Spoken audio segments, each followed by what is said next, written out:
जिस दिन माँ बाप का साया सर से उठ गया उस दिन एहसास होता है हम कितनी बड़ी नेमत से महरूम हो गए।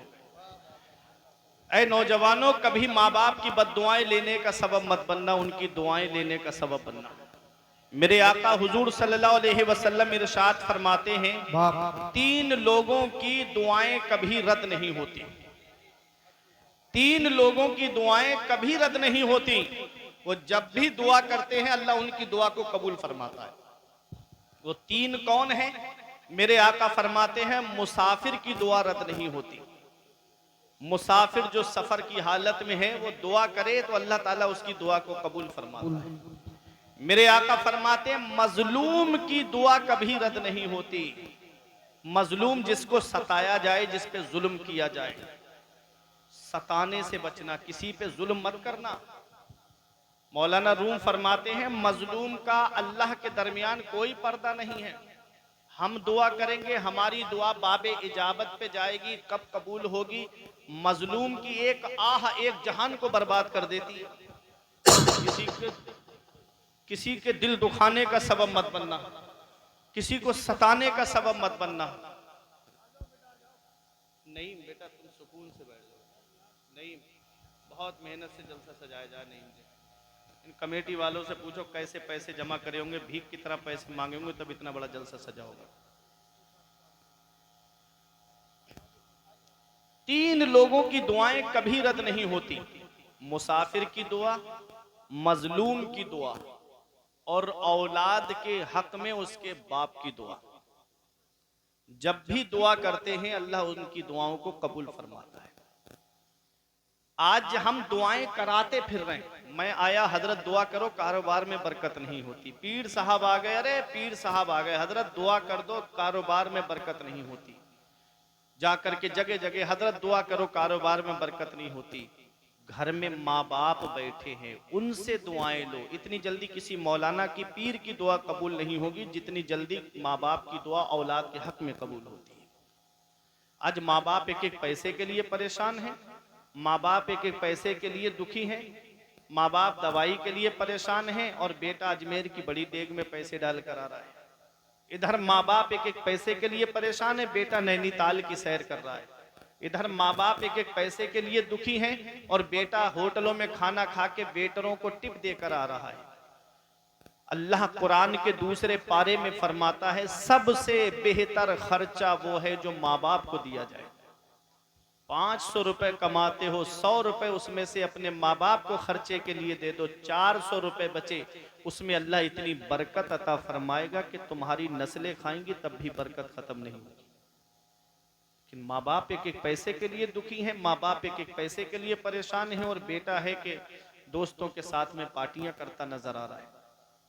इसका पता हमें तब चलता है जब माँ बाप की चारपाई घर से उड़ जाती है, तब एहसास होता है कि हम कितनी बड़ी नेमत से महरूम हो गए। आज कितना बड़ा साया हमारे सर से चला गया। ये बाप क्या है? कभी वालिद के चेहरे की तरफ देख लिया करो नौजवानों, कभी उनकी सफेद दाढ़ी की तरफ देख लिया करो, कभी उनकी पेशानी की सिलवटों की तरफ देख लिया करो, कभी उनके चेहरे की झुर्रियों की तरफ देख लिया करो, कभी उनके हाथों की लकीरों की तरफ देख लिया करो। अरे ये आज जो बेटा कहता ना मेरे बाप ने मेरे लिए किया क्या है, ऐसी सर्दी के आलम में तुम जाकर के देखो रिठौरा कोई अड्डे पे खड़ा है ताकि मैं 4 पैसे कमा लाऊं, मेरे बेटों के खर्चे में काम आएंगे। कोई बरेली कमाने के लिए जा रहा है, कोई दिल्ली कमाने के लिए जा रहा है, कोई मुंबई कमाने के लिए जा रहा है, कोई बेंगलोर कमाने के लिए जा रहा है, अरे कोई 3-3 साल के लिए सऊदी कमाने के लिए जा रहा है। याद रखना नौजवानों, ये कोचिंग की फीस भरने वाला एक बाप है, ये इंजीनियरिंग की फीस भरने वाला एक बाप है, ये यूनिवर्सिटी की फीस भरने वाला एक बाप है, ये डॉक्टरी की फीस भरने वाला एक बाप है। एक बाप क्या नहीं करता अपनी औलाद के लिए? बाप कौन सी कुर्बानी नहीं देता अपनी औलाद के लिए? बाप अल्लाह की बहुत बड़ी नेमत का नाम है। इसका पता तब चलता है जब ये साया हमारे सर से उड़ जाता है। उस दिन हमें एहसास होता है कि हम कितनी बड़ी नेमत से महरूम हो गए हैं। अल्लाह रब्बुल इज्जत का एहसान है कि अल्लाह ने हमको माँ बाप अता फरमाए हैं। अगर माँ बाप जिंदा है तो उनकी खिदमत कर लो, और उनका इंतकाल हो गया है तो जुमे के दिन माँ बाप की कब्र की जियारत कर लो। नबी फरमाते हैं जुमे के दिन जो माँ बाप की कब्र की जियारत कर ले, ऐसा बेटा फरमा बरदारों में लिखा जाता है, ऐसा बेटा माँ बाप के साथ में हुस्न सुलूक करने वालों में लिखा जाए। वाह वाह वाह, जिंदाबाद। तो ये माँ बाप हैं, इसका पता हमें तब चलता है जब ये साए हमारे सर से उड़ जाते हैं। अब शबे बारात आ रही है ना, अब आप फेसबुक देखेंगे, इंस्टा को देखेंगे और व्हाट्सएप को देखेंगे तो वो माफी नामे चलने वाले हैं। कुछ दिन में आप देखेंगे माफी नामे चालू हो जाएंगे कि मुझसे कोई गलती हो गई हो तो माफ कर देना, मुझसे कोई खता हो गई हो तो माफ कर देना, मुझसे कोई गलती हो गई हो तो माफ कर देना।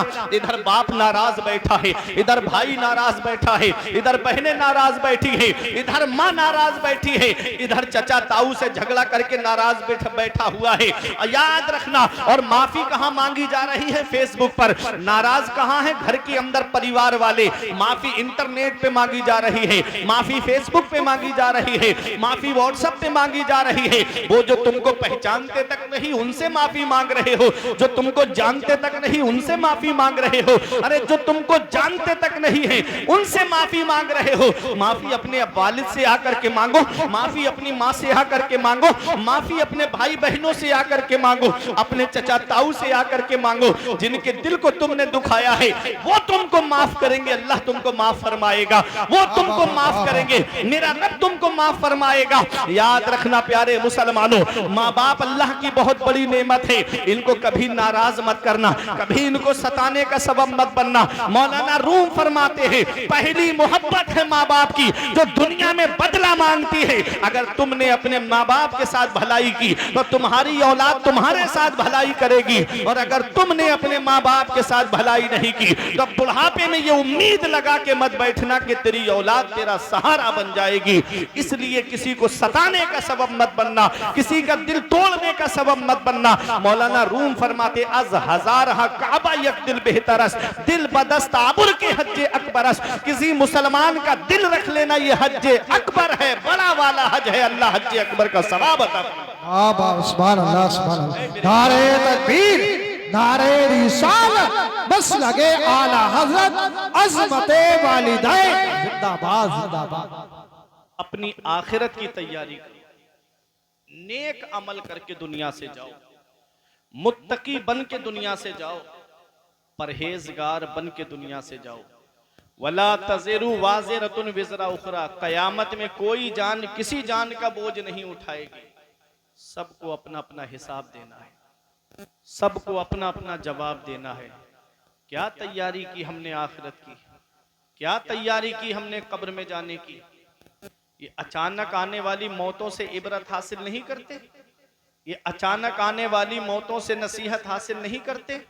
साथ जिनके थे यहाँ लश्करों फौजों सिपाह, बेकसाना कब्र के अंदर अकेले चल बसे।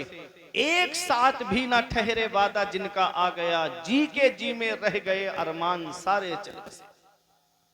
पढ़ के तू कुरान को अब जमा कर ले कुछ सवाब, कब्र पर फिर कौन आए फातिहा के वास्ते। काम वो कर ले प्यारे जिसके 22 कब्र में बागे रिजवा से खुले खिड़की हवा के वास्ते। काम दोजक के किए जन्नत का है उम्मीदवार, कसरे जन्नत तो बना है पारसा के वास्ते।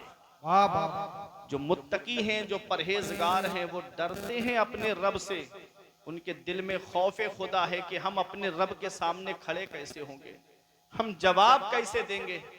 और एक हम हैं कि हमारी आंख से एक आंसू नहीं निकलता। अजाबे कब्र को सुने हंसी मजाक, कब्रिस्तानों में आदमी जुआ खेल रहा है, कोई मैच खेल रहा है, कोई वहां पर जाकर के हंसी मजाक कर रहा है, कोई मोबाइल चला रहा है। कब्रिस्तान जो इबरत की जगह है, जहां से हमारे बुजुर्ग गुजरते थे तो रोते थे खड़े होके, आंखों से आंसू निकलते, दाढ़ी भीग जाती, आंसू जमीन पे गिरने लगते, खड़े होके इतना रोते इतना रोते।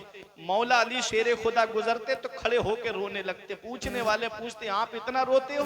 तो कहते हैं ये कब्र दुनिया की मंजिलों में आखिरी मंजिल है और आखिरत की मंजिलों में सबसे पहली मंजिल है। कब्र के सवालों के जवाब में पास हो गया तो आगे आसानियां हैं, और फंस गया तो आगे बड़ी मुश्किलें हैं। ये वो हैं जो दुनिया में जिन्हें जन्नती होने की खुशखबरी और बशारत मिली है। एक हम हैं कि हमारी आंख से एक आंसू नहीं निकलता। हाथों से तूने अपने दफनाए कितने मुर्दे, आंखों से तूने अपनी कितने जनाजे देखे। इस बात को ना भूलो सबका यही हशर है, दुनिया के ऐ मुसाफिर मंजिल तेरी कब्र है। अपनी कब्र की तैयारी करो, अपनी आखिरत की तैयारी करो। मैंने नौजवानों को दुनिया से जाते देखा, मैंने बच्चों को दुनिया से जाते देखा, मैंने बूढ़ों को दुनिया से जाते हुए देखा। याद रख हर आन आखिर मौत है, बंतु मत अनजान आखिर मौत है। मरते जाते हैं हजारों आदमी, आकिलो नादान आखिर मौत है। बारहा इल्मी तुझे समझा चुके, मान या मत मान आखिर मौत है। आज हम अल्लाह की नेमतों का शुक्रिया अदा नहीं कर रहे, अपनी जात के बारे में गौर व फिक्र नहीं कर रहे। आज हम दुनिया की आग में अपनी उंगली को नहीं डाल सकते, तो जहन्नम की आग जो काली है, जो इतनी सख्त है, तो बताओ उस आग में जलना कैसे बर्दाश्त कर पाएंगे। आज किसी के मकान में आग लग जाए और बेटा अंदर हो, तो वो पूरी कोशिश करेगा, पूरी जान लगा देगा अपने बेटे को बचाने के लिए कि मैं बेटे को जलने नहीं दूंगा। आज दुनिया की आग के लिए आप इतना परेशान हो जाते हो, कभी जहन्नम की आग के बारे में भी सोचा है? वहां जलता हुआ बेटे को कैसे बर्दाश्त करोगे? ये मोबाइल क्या है, रात में क्या करता है मोबाइल? सिर्फ दो काम है मोबाइल के। एक काम ये है कि या तो खुशी की खबर देगा या गम की खबर देगा, ये दो काम तो है। रात में फोन अगर आएगा मोबाइल पे तो या तो खुशी की खबर होगी या गम की खबर होगी। आदमी कितना भी जागा हुआ हो और सो जाए रात में आराम से, और मोबाइल की टून बज जाए, घंटी बज जाए, तो आदमी की आंख खुल जाती है, उठ के बैठ जाता है। हमने कहा क्यों उठ गए? कहा मोबाइल की घंटी ने उठा दिया। ये मोबाइल की घंटी की आवाज सुनकर आदमी की आंख खुल जाती है। फजर में अजान की आवाज सुनकर की आंख क्यों नहीं खुलती? फजर में अजान की आवाज सुनकर की आंख क्यों नहीं खुलती? अल्लाह अकबर। अभी कुछ दिन पहले मैं बहराइच शरीफ प्रोग्राम में गया था, 12वीं शरीफ के मौके पर। वहां इंटरनेट बंद हो गया था। 3 दिन में उधरी इलाके में रहा तो इंटरनेट बंद था। तब मैंने वहां के लोगों की दीवानगी देखी थी। शराबस्ती बराबर में जिला है, बहराइच जिले का इंटरनेट बंद था, लेकिन शराबस्ती का चालू था। तो लोग बहराइच से शराबस्ती जाकर के इंटरनेट वहां पर जाकर के चला रहे थे। कोई व्हाट्सएप चेक कर रहा था, कोई फेसबुक चेक कर रहा था, कोई यूट्यूब पे खबरें देखने का आदी है तो खबरें देख रहा था। ये इंटरनेट बंद हो गया तो आदमी परेशान हो गया। अब जरा सोचो, एक दिन हमारी जिंदगी का अलार्म बंद हो जाएगा, कभी हमने सोचा? नेट बंद हो गया तो चालू हो जाएगा, लेकिन जब दुनिया से चले गए तो वापसी का चांस नहीं। अल्लाह के एक वली का वाकया सुनो, तकरीर खत्म करने जा रहा हूँ। हजरत बहलूल दाना का नाम आपने सुना होगा, एक अल्लाह के वली गुजरे। आप कब्रिस्तान में बैठे थे, बादशाह गुजर के जा रहा था। उसने कहा बाबा कभी महल की तरफ भी आ जाया करो, कभी बस्ती की तरफ भी आ जाया करो, देखो शहर कैसा आबाद है। तो हजरत बहलूल दाना ने कहा शहर वाले खुद यहाँ पर आ रहे हैं, मैं शहर आकर के क्या करूंगा? ये कब्रिस्तान है। एक दिन बादशाह गुजर के जा रहा था, अपने हाथी पे बैठा था पूरे फोर्स के साथ में। क्या देखा कि रोड पूरा जाम है। बादशाह बोला क्या मामला है, रोड जाम क्यों है? कहा एक दीवाना है, बीच रोड पे खड़ा है और दोनों हाथों में उसके पत्थर है। कभी इधर पत्थर उठाता है, कभी इधर वालों को पत्थर उठाता है। बादशाह उतरा और जाकर के देखा तो हजरत बहलूल दाना थे। तो बादशाह जाके कहता है बाबा क्या मामला है? कहा कि इन लोगों की मैं उससे सुलह करा रहा हूं, लोगों की, बंदों की अल्लाह से सुलह करा रहा हूं। तो बादशाह बोला सुलह हो गई? तो बहलूल दाना बोले कि वो तो मान रहा है लेकिन ये लोग नहीं मान रहे। वो कह रहा है मैं सुलह कर लूंगा, इनसे कहो कि 5 वक्त की नमाज पढ़े। वो कह रहा है मैं सुलह कर लूंगा, इनसे कहो कि ये झूठ बोलना छोड़ दें। वो कह रहा है कि मैं सुलह कर लूंगा, इनसे कहो कि ये हमेशा सच बोले। वो कह रहा है इनसे कहो कि मैं सुलह कर लूंगा, ये हलाल खाएं। वो कह रहा है कि मैं सुलह कर लूंगा, इनसे कहो कि ये किसी को सताए नहीं। बहलूल दाना ये कह रहे हैं कि वो तो मान रहा है मगर ये लोग नहीं मान रहे हैं। बादशाह गुजर के चला गया। 1 हफ्ते के बाद बादशाह ने क्या देखा कि वही कब्रिस्तान में बुजुर्ग हैं हजरत बहलूल दाना और दोनों हाथ में पत्थर है, कभी इधर खींचे कभी उधर खींचे। तो बादशाह बोला बाबा अब क्या कर रहे हो? तो हजरत बहलूल दाना कहते जगह बदली है, मैंने अपना काम नहीं बदला है, अब भी सुलह ही करा रहा हूं। कहा अब सुलह कैसी? तो कहा कि अब ये कब्रिस्तान वालों की सुलह रब से करा रहा हूं। कल वो मान रहा था तो ये लोग नहीं मान रहे थे, आज ये मान रहे हैं, वो नहीं मान रहा है।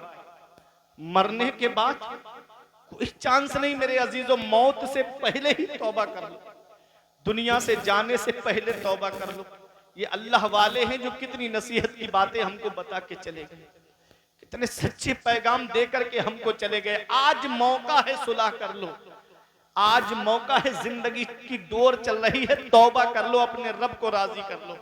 आज जो मुसलमान परेशान है, वजह यही है कि आज मुसलमान अपने रब को नाराज किए हुए हैं। आज अल्लाह हमसे नाराज है, उसका रसूल हमसे नाराज है, वरना मुसलमान कभी परेशान नहीं हुआ। रब फरमाता है वला तहिनु वला तहजनु व अंतुमुल आलौना इन कुंतुम मोमिनीन। गम मत करो, सुस्ती मत उठाओ, तुम ही बुलंद रहोगे बशर्त के तुम मुसलमान बन जाओ, बशर्त के तुम मोमिन बन जाओ। अब मोमिन की शान क्या है? मदीने वाले मुस्तफा फरमाते हैं मोमिन मोमिन के लिए बुनियाद में लगी हुई ईंट की तरह है। एक ईंट दूसरी ईंट को मजबूत करती है। एक ईंट रखी है, लात मारोगे दूर गिरेगी, और उसी को बुनियाद में ईंटों पे ईंटें लगा करके चुन दो तो दीवार हट नहीं सकती। ऐसे ही मोमिन की शान है कि एक मोमिन दूसरे मोमिन के लिए बुनियाद में लगी हुई ईंट की तरह है। एक ईंट दूसरी ईंट को मजबूत करती है। एक रास्ते से दो यहूदी गुजर के जा रहे थे, रास्ते में एक पत्थर पड़ा हुआ था। दूसरा यहूदी कहता है इस रास्ते से मुसलमान नहीं गुजरा है। दूसरे ने कहा कैसे पहचाना? कहा कि हदीस में है, नबी ने उनके फरमाया है इमाततुल अज़ा अनित तरीक, रास्ते से तकलीफ देने वाली चीज को हटा देना ये ईमान का एक हिस्सा है। अगर मुसलमान गुजरा होता तो ये पत्थर बीच रास्ते पे नहीं होता, इसको उठा करके किनारे कर देता। ये मुसलमान की शान थी। आज मुसलमान मुसलमान के लिए खेतों में कांटे लगा रहा है, आज मुसलमान मुसलमान के लिए रास्ते में कांटे लगा रहा है, आज मुसलमान मुसलमान के लिए रास्ते बंद कर रहा है, आज मुसलमान मुसलमान को सताने का सबब बना हुआ है। बस थोड़े से पैसे मिल जाए, थोड़ा सा रुपया मिल जाए, रास्ता तभी दूंगा जब मुझे पैसे दोगे, पैसा दोगे तभी मैं तुमको रास्ता दूंगा। उस रास्ते पे कांटे लगा दिए गए। ये मुसलमान की शान है, ये तो मुसलमान की शान नहीं है। मुसलमान उसे कहते हैं इमाततुल अज़ा अनित तरीक। मुसलमान वो है जो रास्ते से तकलीफ देने वाली चीज को हटा दे, क्योंकि रास्ते से तकलीफ देने वाली चीज को हटाना ये ईमान का एक हिस्सा है। आज हम ईमान का हिस्सा अपनाने के लिए तैयार नहीं है। अल्लाह अकबर, आज हम दिल दुखाने का सबब बन रहे हैं, आज हम दिल तोड़ने का सबब बन रहे हैं। और आज जश्न गौसुल वरा से एक पैगाम दिल की तख्ती पर लिख करके ले जाओ, किसी का दिल दुखाने का सबब मत बनना, बल्कि दिल जोड़ने का सबब बनना। अगर कोई इंसान किसी को पैसे देगा तो कितने दिन तक वो पैसे चल जाएंगे? अगर कोई किसी को रुपया देगा तो कितने दिन तक वो रुपया खा लोगे? एक दिन वो पैसा खर्च हो जाएगा। किसी के दिल दुखाने का सबब मत बनना।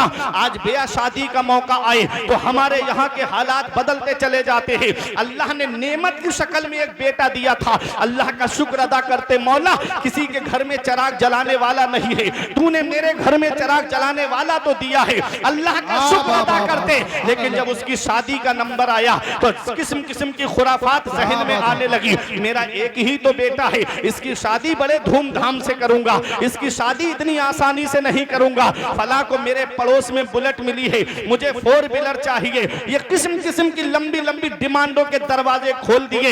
याद रखना, मैं एक बात बता रहा हूं। एक साहब मुझे मिले, बोले मौलाना मेरे बेटे को जहेज में बाइक चाहिए। मैंने कहा परेशान मत हो, मांगी हुई बाइक पे बैठना है। बोला हाँ। मैंने कहा चल मेरे साथ मस्जिद में 1 जुमा 2 जुमा 3 जुमा तकरीर करूंगा। अल्लाह ने वो हुनर दिया है, 3 जुमों में इतना पैसा इकट्ठा कर दूंगा, तुम मस्जिद के दरवाजे पे रुमाल बिछा के बैठ जाना। इतना पैसा इकट्ठा कर दूंगा कि तेरे लिए एक बाइक आ जाएगी, एक मोटरसाइकिल आ जाएगी। आंखें चढ़ा के मुझसे कहता है मौलाना क्या मुझे भिखारी समझ रखा है? हमने कहा रे नादान, भिखारी सिर्फ उसे नहीं कहते जो गली गली मांगता हुआ फिरे, भिखारी सिर्फ उसे नहीं कहते जो कटोरा लेकर के दरवाजे दरवाजे मांगता हुआ फिरे, भिखारी सिर्फ उसे नहीं कहते जो झोली फैला करके दुकान दुकान मांगता हुआ फिरे। ऐ मुल्लापुर वालों, भिखारी उसे भी कहते हैं जो जहेज की लिस्ट बना के ससुराल के दरवाजे पे मांगता है। नारे तकबीर, नारे तकबीर, नारे रिसालत, बस लगे आला हज़रत उलमाए सुन्नत, बस्ती बस्ती करिया करिया, इल्म का दरिया, फैज़ का दरिया, हज़रत अल्लामा फुरकान रज़ा मंज़री, सरज़मीने मुल्लापुर बरेली शरीफ, भिखारी उसे भी कहते हैं, भिखारी उसे भी कहते हैं जो जहेज की लिस्ट बना करके ससुराल के दरवाजे पे मांगता हुआ फिरे। अरे कोई इंसान किसी इंसान को क्या देता है, कोई इंसान किसी इंसान को क्या देता है? आदमी सिर्फ वसीला है, खुदा देता है। आदमी सिर्फ वसीला है, खुदा देता है। किसी के देने से पूरा नहीं होता। अगर 3-4 लाख रुपए मिल भी जाएंगे तो कितने दिन तक घर का खर्चा चला लोगे? मैंने कार्ड का सामान दीमक को खाते हुए देखा, मैंने गाड़ियां डैमेज होते हुए देखी, मैंने जहेज के सामान को मिटते हुए देखा है। नबी की हदीस पाक पर अमल करो। नबी फरमाते हैं तुनकहुल मरअतु लिअरबइन लिमालिहा व लिहसबिहा व लिजमालिहा व लिदीनिहा फज़फर बिज़ातिद दीन। नबी फरमाते हैं जब निकाह किया जाता है तो औरत की 4 चीजें देखी जाती है। या तो लड़की का माल देखकर निकाह किया जाता है, या लड़की का खानदान देखकर निकाह किया जाता है, या लड़की की खूबसूरती को देखकर निकाह किया जाता है, या उसकी दीनदारी को देखकर निकाह किया जाता है। क्या पैगाम दिया हमारे नबी ने? ऐ मेरे उम्मती, जब तू निकाह करे तो लड़की की दौलत मत देखना, उसका खानदान मत देखना, उसका हुस्न और जमाल मत देखना। फज़फर बिज़ातिद दीन, नबी फरमाते हैं तुम दीनदारी को इख्तियार करना, परहेजगारी को इख्तियार करना, क्योंकि माल जमीन पे काम आता है, खानदान जमीन के ऊपर काम आता है। और आज का हुस्न कोई हुस्न है, अरे ब्यूटी पार्लर जाने से पहले देख लो, ब्यूटी पार्लर से आने के बाद में देख लो, ये तो मिटने वाली चीजें हैं। दीनदारी वो चीज है जो जमीन के ऊपर भी काम आती है, जमीन के नीचे भी काम आती है। दीनदारी को इख्तियार करो, परहेजगारी को इख्तियार करो। दीनदार लड़की जब तुम्हारे घर में आएगी तो 3 नस्लों तक पहुंच जाएगा। तुम्हारे बच्चे टिकटॉक पर नाचते नजर नहीं आएंगे, बल्कि कुरान की तिलावत करते हुए। जिंदाबाद नारे तकबीर, नारे रिसालत, उलमाए सुन्नत, हज़रत अल्लामा फरकान रज़ा मंज़री, नारे अब आप कहोगे मौलाना कोई दलील है तुम्हारे पास में कि माँ का असर बेटे पे पड़ता है, माँ का असर बच्चे पे पड़ता है? तो सुनो, मैं आपको बताता हुआ चलूं। जब औरत उम्मीद से होती है तो डॉक्टर कहता है ज्यादा से ज्यादा फल खाओ ताकि बच्चा तंदुरुस्त पैदा हो, ज्यादा से ज्यादा जूस पियो ताकि बच्चा ताकतवर पैदा हो, ज्यादा से ज्यादा दूध पियो ताकि बच्चे की सेहत तंदुरुस्त हो। अब माँ दूध पिए तब बच्चे पर असर पड़े, माँ फल खाए तो बच्चे पे असर पड़े, माँ अगर फल जूस पिए तो बच्चे पर असर पड़े। अरे जब ये चीजें खाए तब बच्चे पे असर पड़ता है। जब माँ नमाज पढ़ेगी तो बच्चे पे असर क्यों नहीं होगा? जब माँ कुरान पढ़ेगी तो बच्चे पे असर क्यों नहीं होगा? देख लो तारीख उठा करके। अरे जब माँ कुरान पढ़ने वाली फातिमा होती है तो बेटा नेज़े पे चढ़ के कुरान सुनाने वाला हुसैन होता है। नारे तकबीर, नारे रिसालत, उलमाए सुन्नत, जिंदाबाद जिंदाबाद। जब माँ कुरान पढ़ने वाली फातिमा होती है तो बेटा नेज़े पे चढ़ के कुरान सुनाने वाला हुसैन होता है। माँ जब उम्मुल खैर फातिमा होती है तो बेटा बगदाद का गौसे आजम होता है। माँ जब माह-ए-नूर बीबी होती है तो बेटा अजमेर का गरीब नवाज होता है। माँ जब साबिरा होती है तो बेटा अलाउद्दीन अली अहमद साबिर होता है। माँ जब ताहिरा होती है तो बेटा बाबा फरीदुद्दीन गंजे शकर होता है। अरे माँ जब नेक होती है तो बेटा मुजद्दिद आजम होता है। माँ जब नेक होती है तो बेटा हुज्जतुल इस्लाम होता है। माँ जब नेक होती है तो बेटा मुफ्ती आजम होता है। अब तमाम लोगों की तवज्जो, एक भाई भी खामोश नहीं रहेगा। अरे बाप वो है जो मुफस्सिर कुरान है और माँ वो है जो अपने जेवर देकर मंजरे इस्लाम के मुदर्रिसों की तनख्वाह अदा कर दे, तो उसके शिकम से जो बेटा दुनिया में आया उसी बेटे को दुनिया ताजो शरिया के नाम से जाना। जिंदाबाद जिंदाबाद, बहुत अच्छे, क्या बात है, जिंदाबाद।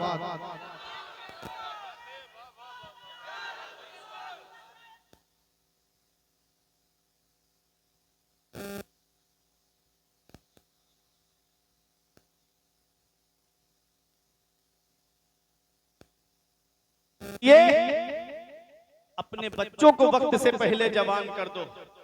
हीरो हीरोइन का किरदार देकर नहीं, फिल्मी एक्टरों का किरदार देकर नहीं, जवान करना है तो बगदाद के गौसे आजम का किरदार देकर जवान करो। हुजूर रेहान मिल्लत ने बरेली शरीफ से पैगाम दिया था, जमाना खफा है तो क्या गम है इसका, जमाने को ठोकर लगाए चला जा, जमाना ही एक दिन तेरे साथ होगा, तू आका को अपने मनाए।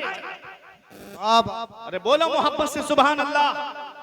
इतनी सर्दी नहीं पड़ रही है, मुझे देखे पसीना आ रहा है। आप भी जब नबी के इश्क में बोलेंगे तो मोहब्बत से इश्क रसूल की गर्मी को अपनाओ। बोलो तलब के सुभान अल्लाह। तो किसी का दिल दुखाने का सबब नहीं बनना है, दिल जोड़ने का सबब बनना है। कोई इंसान किसी इंसान को क्या देता है? आदमी सिर्फ वसीला है, खुदा देता है।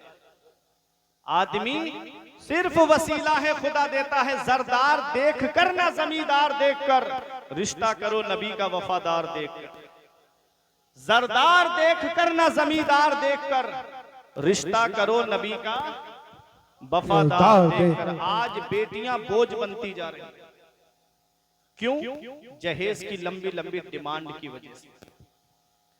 मेरे आका फरमाते हैं, कुल्लुकुम राइन व कुल्लुकुम मसऊलुन अन रइयतिही।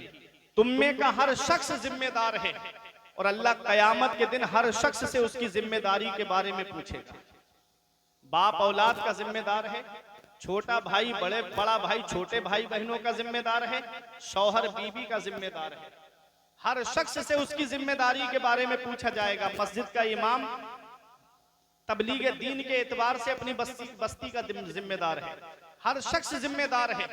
अब मुझे बताओ, जब हम बेटे का निकाह करने के लिए जाएं, नबी की सुन्नत अदा करने जाएं, निकाह क्या है? नबी फरमाते अन निकाह मिन सुन्नती फमन रगेबा अन सुन्नती फलैसा मिन्नी। नबी फरमाते निकाह मेरी सुन्नत है, जिसने मेरी सुन्नत से एराज किया, रूगर्दानी की, नबी फरमाते हैं वो मुझसे नहीं है, वो मेरे तरीके पे नहीं है। मतलब हम नबी की सुन्नत अदा करने जा रहे हैं, नबी की सुन्नत। और उस सुन्नत की अदायगी के मौके पे बताओ, अगर डांस पार्टी नाचे तो क्या उस निकाह में बरकत होगी? बताओ मुल्लापुर वालों, अगर निकाह नबी की सुन्नत को अदा करते वक्त अगर डांस पार्टी नाचे, उस निकाह में बरकत होगी? जिस शादी में एक हफ्ता पहले औरतें ढोल बजाना शुरू कर दें तो बताओ क्या उस शादी में बरकत होगी? जिस शादी में हल्दी की रस्म के नाम पे, मेहंदी की रस्म के नाम पे बेपर्दगी का बाजार गर्म किया जाए, क्या उस शादी में बरकत होगी? जिस शादी में बैंड बजे, बताओ क्या उस शादी में बरकत होगी? यही वजह है कि एक तो हफ्ता नहीं गुजरता बहू अपना चूल्हा अलग कर लेती है। अब ये साहब बैठे रो रहे हैं, मौलाना साहब किसी मौलाना का पता बता दो, कोई आमिल बता दो। हमने कहा क्या हुआ? कहा मेरा बेटा चला गया। हमने कहा इन्ना लिल्लाह, बोले मरा नहीं है, जिंदा है। हमने कहा कहाँ चला गया? बोले बहू ने उस पे अपना कब्जा कर लिया, अब वो ना हमारी बात सुन रहा है ना अपनी माँ की बात सुन रहा है। हमने कहा तो परेशान क्यों हो? कहने लगे मौलाना मेरा पला पलाया बेटा मेरे हाथ से चला गया, मुझे भी बताओ, मैं भी किसी मौलाना से करा के लाऊंगा, उसे अपने कब्जे में करूंगा। हमने कहा लड़की की कोई गलती नहीं है। बोले आप भी ऐसी बात कर रहे हो? हमने कहा लड़की की कोई गलती नहीं है। अरे तुमने अपने बेटे की कीमत बोली थी, तुमने अपने बेटे की कीमत लगवाई थी और उसके बाप ने उसे खरीद करके उसको दिया है। अब जो इंसान जिस चीज को खरीदता है उस पर कब्जा उसी का होता है जो उसकी कीमत को चुकाता है। तुमने तो जहेज के नाम पर बेटे की बोली लगवाई, उसके बाप ने वो बोली को पूरा किया है, अब उस पर लड़की का कब्जा नहीं होगा तो बताओ किसका कब्जा? इसलिए शादी करो तो ऐसी करो सादगी के साथ, जैसे अली का अक्द हुआ फातिमा के साथ, जैसे अली का अक्द हुआ फातिमा के साथ।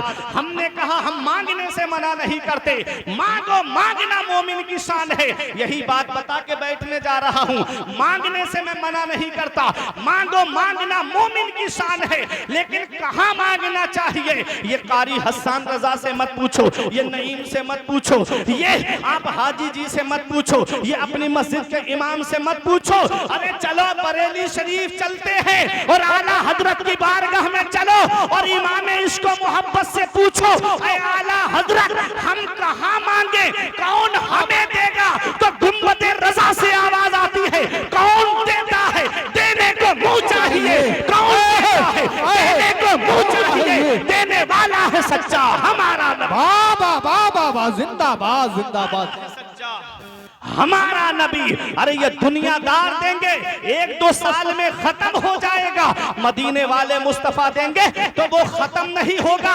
हातिम ताई के पोते ने एक सैयद से कहा, एक आले रसूल से कहा, मेरा दादा वो है जो 7 दरवाजों से बांटता है, और बांटने की शान ये है कि एक दरवाजे पे लेकर के जब दूसरे दरवाजे पर आए तब भी देता है, तीसरे पे आ जाए तब भी देता है, चौथे पे आए तब भी देता है, 5वें पर आए तब भी देता है, 6ठे 7वें तक आ जाए तब भी मना नहीं करता है, मेरा दादा तब भी देता है। तो आले रसूल ने कहा वो तेरा दादा है, सैयद ने कहा वो तेरा दादा है जो 7 दरवाजों से बांटता है, तब भी साइल का सवाल पूरा नहीं होता है। अरे मेरे नाना की ये शान है कि एक दरवाजे से बांटते हैं, और जो भी एक बार मेरे नाना की चौखट पर आ जाए कयामत तक किसी के सामने हाथ नहीं फैलाता है। वाह क्या जूदो करम है शहे बतहा तेरा, वाह क्या जूदो करम है शहे बतहा तेरा, नहीं सुनता ही नहीं मांगने वाला तेरा, बाबा नहीं सुनता ही नहीं मांगने वाला तेरा, वही रब है जिसने तुझको हमतन करम बनाया, हमें भीख मांगने को तेरा आस्था बताया। मांगना है तो रब की बारगाह में आकर के मांगो, मांगना है नबी के दर से मांगो, अल्लाह देगा, उसका रसूल देगा, तब घर का गुजारा होगा।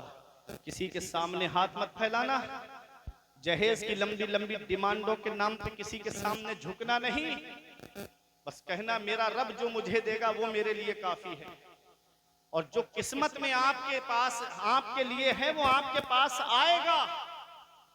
मौला अली शेर खुदा फरमाते हैं, किस्मत का रिस्क इंसान को ऐसे तलाश करता है जैसे मरने वाले को मौत तलाश करती है।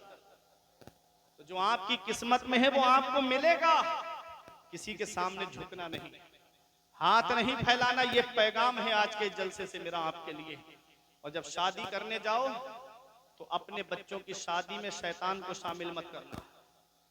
ये डांस पार्टियां, ये बैंड बाजे थोड़ी देर का मजा है, उसके बाद वो सन्नाटा है, वो खामोशी है, पैसा भी खर्च हो गया, तकलीफ भी गम भी। अल्लाह और उसके रसूल के जिक्र से शुरुआत करोगे तो शादी में भी बरकत होगी, घर में भी बरकत होगी, आने वाली नस्ल में भी बरकत होगी। वफी अनफुसिकुम अफला तुबसिरून, अपनी जात के बारे में गौर व फिक्र नहीं करते, और जब निकाह करने के लिए जाओ तो गरीबों की बेटियों को अपनाया करो। वो तो किस्मत वाले हैं कि जिन्हें खिदमत खल्क का मौका मिल जाता है, वो नसीब वाले हैं कि जिन्हें खिदमत करने का मौका मिल जाता है। मदीने वाले मुस्तफ़ा फरमाते हैं, खैरुन नास मन यनफउन नास, लोगों में सबसे बेहतर वो है जो लोगों को फायदा पहुंचाए, जो लोगों को नफा पहुंचाए। अल्हम्दुलिल्लाह, ये आप देख रहे हैं, ये हुसैनी वेलफेयर सोसाइटी के नौजवान कितनी जिम्मेदारी उठाए हुए हैं। जब मैं जलसे से बोल रहा हूं तो कोई जिम्मेदारी ही चीज होगी ना, कितनी जिम्मेदारी उठाए हुए हैं। कहीं गरीब बेटियों के जब शादी का मामला आता है तो ये खामोशी के साथ में उसके जहेज का पूरा इंतजाम कर देते हैं। चंद लोग मिलकर के पूरा जहेज का इंतजाम करते हैं। अल्हम्दुलिल्लाह, ईद के बाद 5 लड़कियों की शादी की जिम्मेदारी उठाए हुए हैं। तो हमको क्या चाहिए, हम एक मुसलमान है ना, ईमान वाले है ना, हमको चाहिए था कि जब एक मुसलमान भाई आगे बढ़ रहा है तो हमको उस मुसलमान की सपोर्ट करना चाहिए, ना कि उसकी टांग खींचना चाहिए। हम ईमान वाले, हमारे बुजुर्गों ने यही काम किया था कि अगर कोई दीन का काम करता था तो वो उसकी मदद करते थे, उसको पीछे नहीं खींचते थे। अफसोस होता है कि शराब की दुकान खोले तो कोई नहीं कहेगा कि ये गलत हुआ, कोई जुए का अड्डा खोले तो कोई नहीं कहेगा कि ये गलत हुआ। अभी मदरसा खुल जाए बस्ती में, कहेंगे क्या जरूरत थी, मस्जिद में पढ़ तो रहे थे बच्चे। अभी अगर यहाँ पर कोई दीन का काम होने लगे, 4 आदमी मुसलमानों में खड़े हो जाएंगे, क्या जरूरत थी यहाँ पर। अपने बच्चों को दीनी तालीम सिखाओ, इतना इल्म सिखाओ अपने बच्चों को कि वो जहेज मांगे नहीं बल्कि अपनी तरफ से दूसरों की मदद करते हुए नजर आए। अपनी बच्चियों को भी तालीम सिखाओ, दीनी तालीम सिखाओ, अपनी बच्चियों को भी इल्म से आरास्ता व पैरास्ता करो। तलबुल इल्मी फरीदतुन अला कुल्li मुस्लिम व मुस्लिमा, इल्म दीन हासिल करना हर मुसलमान मर्द औरत पे फर्ज है। तो अपनी बच्चियों का, जो लड़कियों का मदरसा हो वहाँ अपनी बच्चियों को भेजो, दीनी तालीम हासिल कराओ। लड़कों का मदरसा हो वहाँ अपने बच्चों को कुरान व हदीस की तालीम सिखाओ। आज 85% मुसलमान तालीम याफ्ता नहीं है। रोना इसी बात का रोया जा रहा है। कहते हैं कि मुसलमान परेशान बहुत है, सताया बहुत जा रहा है। अभी गुजरो मुसलमानों की बस्ती से तो मोबाइल चलाते मिलेंगे, गैर मुस्लिमों की बस्ती से गुजरो उनके बच्चे पढ़ते हुए मिलेंगे। ये हमारे बच्चे हैं कि मोबाइल में मस्त हैं। अरे तालीम होगी तुम्हारे पास तब ना कामयाब होगे, एजुकेशन होगा तुम्हारे पास तब ना कामयाब होगे, शिक्षा होगी तुम्हारे पास तब ना कामयाब होगे। पैगंबर इस्लाम ने जब मक्के शरीफ में नबूवत का ऐलान किया था तो सिर्फ 17 लोग लिखना पढ़ना जानते थे, और जब आका मक्के से मदीना हिजरत करके तशरीफ लाए 23 साल की इस कलील मुद्दत में मदीने वाले मुस्तफा ने 1.25 लाख सहाबाए किराम के हाथ में कलम और उनको तालीम से आरास्ता पैरास्ता कर दिया। मौला अली शेरे खुदा के दौर तक न मर्दों में कोई मर्द अनपढ़ था, न औरतों में कोई औरत अनपढ़ थी। जिसे देखो वो अपने वक्त का फकीह और अपने वक्त का मुहद्दिस। ये तालीम का दौर गुजरा है हमारा। आज हम तालीम से दूर हुए इसलिए परेशान हुए, शिक्षा से दूर हुए इसलिए परेशान हुए। हमारा बच्चा वो मुर्गा कट बाल कटाएगा ना, साइडों से खुले हुए होंगे, गाड़ी पे घूमेगा, मुंह में गुटखा डाला, वो जानता है ना मेरा बाप पंचर की दुकान चलाता है, मरने के बाद उसके ये पंचर की दुकान मुझे ही तो मिलना है। वो सोचता है मेरे बाप की बाल कटिंग की दुकान है, मुझे तो इसी दुकान पे बैठना है। आगे नहीं सोचता कब तक दूसरों की गाड़ियों के पंचर जोड़ते रहोगे। इतनी तालीम हासिल करो कि तुम किसी की गाड़ी का पंचर ना जोड़ो, बल्कि दूसरे तुम्हारी गाड़ियों का पंचर जोड़ते रहो। तो इल्म हासिल करो। महरेरा शरीफ से आवाज उठी थी, हुजूर नजीब मिल्लत की आधी रोटी खाइए, बच्चों को पढ़ाइए, बच्चों के पास तालीम होगी। हुजूर नजीब मिल्लत ने फरमाया जल से हल्के कर दो, मदरसे मजबूत कर दो। जब मदरसे मजबूत होंगे तब ना तुमको आलिम मिलेंगे, जब मदरसे मजबूत होंगे तब ना मुसल्ले पे इमाम मिलेंगे, जब मदरसे मजबूत होंगे तब ना तुमको कौम के लिए रहनुमाई करने वाले आलिम मिलेंगे, और जब मदरसे ही कमजोर हो जाएंगे तो आलिम तुमको कहां से मिलेंगे। इसलिए मदरसे मजबूत करो, जल से हल्के करो, मदरसे मजबूत करो, दीन को फरोग दो, तालीम को फरोग दो, अपने बच्चों को पढ़ाओ, अपने बच्चों को तालीम सिखाओ। सरकार गौसे आजम के नाम पे इस महफिल को सजाते हो ना, गौसे आजम ने 18 साल कस्बा जीलान में तालीम हासिल की, फिर बगदाद गए इल्म हासिल करने के बाद, और पढ़ने के बाद 40 साल मदरसे में बैठ के पढ़ाया गौसे आजम ने। हर साल आपके मदरसे से 3000 तालिब इल्म, आलिम, फाजिल, मुफ्ती बन के निकलते थे। वो गौसे आजम जिन्होंने 1,30,000 आलिम इस कौम को अता फरमाए, वो सरकार गौसे आजम, सरकार गरीब नवाज को देखो। आप संजर में पैदा हुए, इल्म हासिल करने समरकंद गए, बुखारा गए, फिर हिंदुस्तान में आए। हमारे बुजुर्गों ने पहले इल्म हासिल किया, तालीम हासिल की, फिर उसके बाद अल्लाह ने वो मकाम उनको अता फरमाए हैं कि जब तक दुनिया बाकी रहेगी आज लोग उनका जिक्र करते रहेंगे, उनको याद करते रहेंगे। तो तालीम अपने बच्चों को सिखाओ, इल्म अपने बच्चों को सिखाओ। और ये जो हुसैनी वेलफेयर सोसाइटी के नौजवान हैं, ये कमेटी जो है यहाँ के नौजवान जुड़े हुए हैं अल्हम्दुलिल्लाह। कभी मौका आए तो आप भी इनके कदम से कदम मिला करके खड़े हो जाना, इनके साथ में चलना। किसी एक बेटी का घर अगर आपके पैसे से बस गया और उसने सच्चे दिल से दुआ दे दी तो अल्लाह ताला तुम्हारे घर में इतनी बरकतें अता फरमाएगा कि नस्लें खाएंगी तब भी वो बरकत खत्म नहीं होगी। ये जिंदगी सवारिए दिलशाद कीजिए, लम्हात जिंदगी के ना बर्बाद कीजिए। जब मकसद हयात इबादत खुदा की है, पढ़िए नमाज, मस्जिदें आबाद कीजिए। सभी के सामने एक दिन जरूर आता है, ये हुस्न फानी है लेकिन गुरूर आता है। किसी क्रीम से पाउडर से कुछ नहीं होता, नमाज पढ़ने से चेहरे पे नूर आता है। परवरदिगार आलम की बारगाह में दुआ है, मेरे कुछ अर्ज करने में सबकत लिसानी की वजह से या बतकाज़ा बशरियत कोई गलती हो गई हो तो मौला मुझे माफ फरमाए।